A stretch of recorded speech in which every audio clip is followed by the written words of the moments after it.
So Tom is a Renaissance man. I think that's a really good way to describe him. He has a mantra, which is to lift up people and lift up opportunity. To be a great lawyer, you have to be brave. Not only brave for the substantive area, but brave as in learning how to do new things, learning how to attack the new areas, learning how to do something that has never been done before. That's what Tom is. He's a brave man. Because he has dedicated his professional career to supporting minority and women attorneys in a way that most lawyers in his position have not.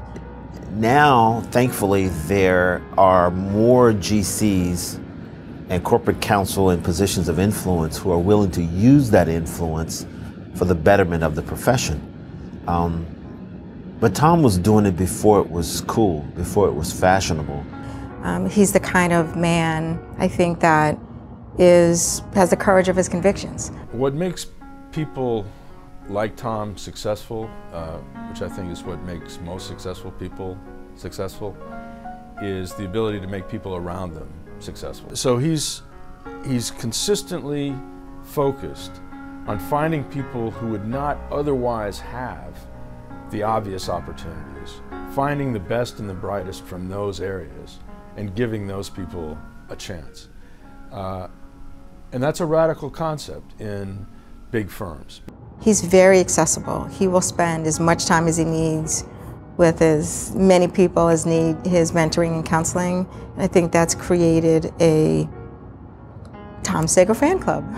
Let's face it, everybody talks about diversity, everybody says they're in favor of diversity, but then in the legal profession and the big firms still only have 1% African American partners in it. So we're now, generations past Brown v. Board of Education, and the big firms which have the most influence and power interacting with Fortune 100 companies are still basically segregated. I think there was a need for someone in a position of influence to really follow through on commitments around diversity and inclusion and make manifest the business case for diversity. A lawyer who's creative will sometimes be considered an oxymoron. He's a very creative, he sort of thinks differently. He looks at sort of the whole picture of things, which I think is why probably for the businesses internally at DuPont, the businesses looked at him as a business partner as opposed to just a lawyer. The whole area of diversity, when Tom started this path, didn't exist.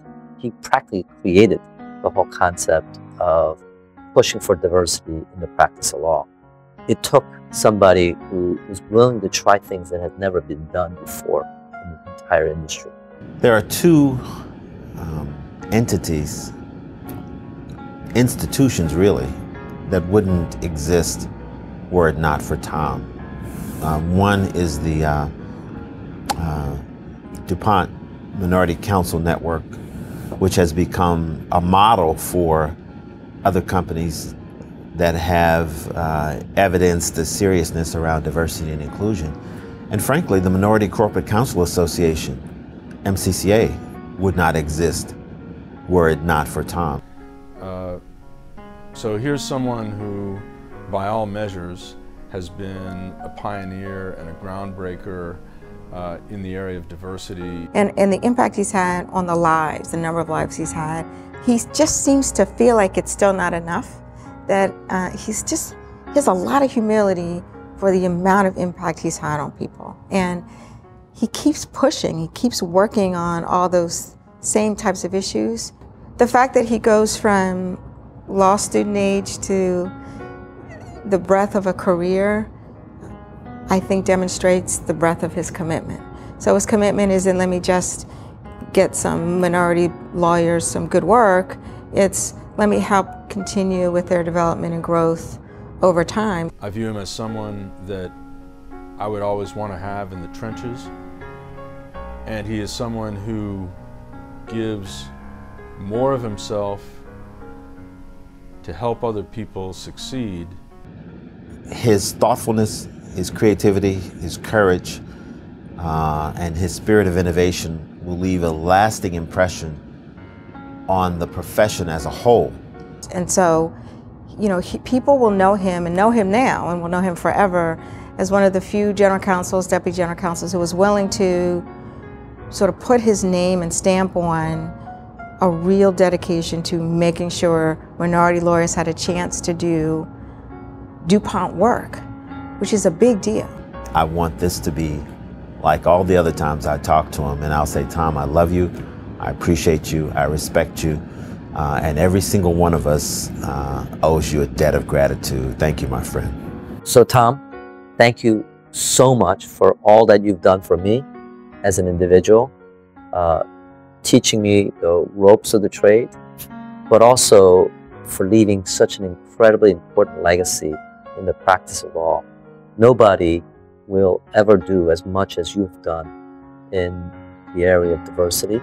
So Tom, I'm sorry I can't be there, but congratulations, you deserve this award more than anybody I can think of.